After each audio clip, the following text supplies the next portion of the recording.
In the blistering streets of Santo Domingo, where hope flickers between hardship and hustle, a boy with a bottle cap and a broomstick begins rehearsing for immortality.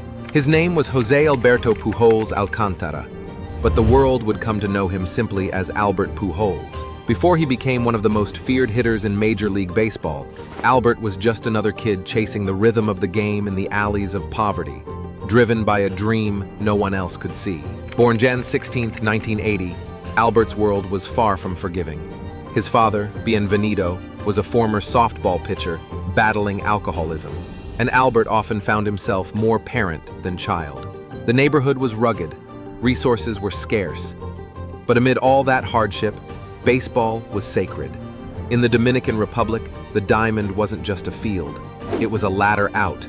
At 16, he left behind the only home he'd ever known, immigrating with his father and grandmother to Independence, Missouri. He didn't speak English, he didn't fit in, but he carried an unshakable work ethic that would quickly silence any doubts. The bat in his hands became a compass, and every swing moved him closer to destiny. At Fort Osage High School, Albert's dominance was undeniable. Pitchers feared him, scouts whispered about him.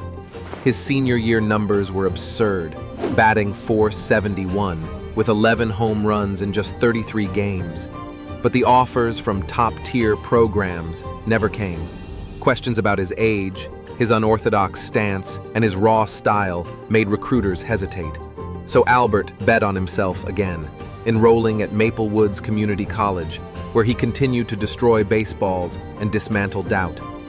Fate intervened again, this time in love. He met Deidre Corona, a single mother with a young daughter, Isabella, born with Down syndrome. Albert embraced both. Then came the moment that would change everything. In the 13th round of the 1999 MLB draft, the St. Louis Cardinals made a decision that would become one of the biggest steals in baseball history. Pujols wasn't just another late-round flyer. He was a powder keg waiting to explode, and explode he did. In spring training of 2001, Pujols forced his way onto the roster. Then, on April 10th, at just 21 years old, he stepped into the batter's box for the first time as a major leaguer. What followed was a rookie season for the ages: 37 home runs, 130 RBIs, and a .329 batting average. National League Rookie of the Year, but more importantly, the start of a reign that would stretch over 2 decades. Pujols didn't just dominate, he redefined consistency. For 11 straight seasons, he hit at least 30 home runs and drove in over 100 RBIs. He was a machine, but the numbers only told part of the story. What made Albert different was when he showed up, when it mattered most. October 17th, 2005, NLCS, Game 5. The Cardinals are down to their final out in enemy territory, Minute Maid Park, Houston. The Astros are 1 pitch away from heading to the World Series. Then, crack! Albert Pujols launches a towering missile that hasn't landed yet. The stadium goes silent. Pujols didn't just hit a home run, he stunned a city. He sent a message. He rewrote a postseason moment into legend. In 2006, he finally tasted the championship he had long chased. The Cardinals defeated the Detroit Tigers in 5 games. For Albert, it wasn't just about personal glory anymore. It was about validation. The World Series ring crowned him as not just a great player, but a winner. His transformation from bottle cap slugger to baseball king was complete. Yet behind the greatness was a man anchored in purpose. Albert and Deidre created the Pujols Family Foundation, focusing on Down syndrome awareness and aid to impoverished communities in the Dominican Republic. Then came the crossroads. In 2011, the unthinkable happened. Pujols left St. Louis, signing a 10-year, $240 million contract with the Los Angeles Angels. It was a seismic shift. Fans in St. Louis felt betrayed. The media questioned his motives. Loyalty was scrutinized. But Albert stood by his choice, seeking both financial security and a new chapter. That chapter, however, proved difficult. His numbers declined. Injuries took their toll. The Angels never found postseason success.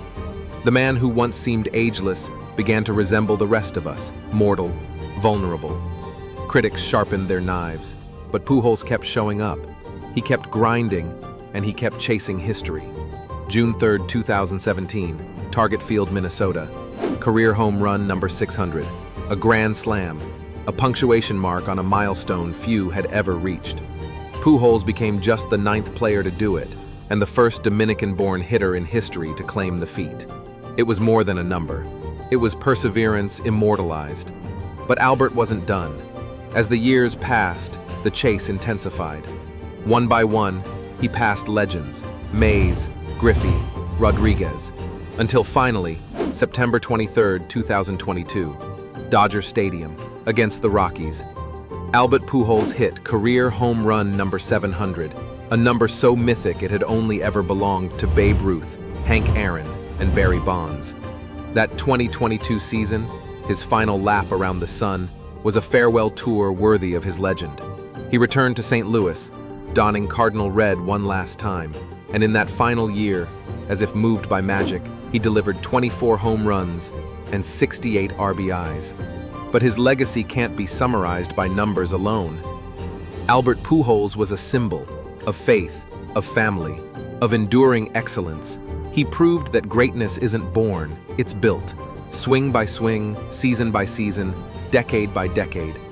He showed the world that it's possible to come from nothing and achieve everything, that you can be both dominant and humble, that you can carry a nation's dreams without ever forgetting where you came from.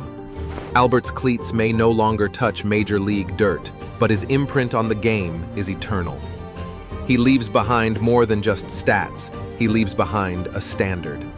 A gold line drawn in the dirt that future generations will chase, but rarely reach.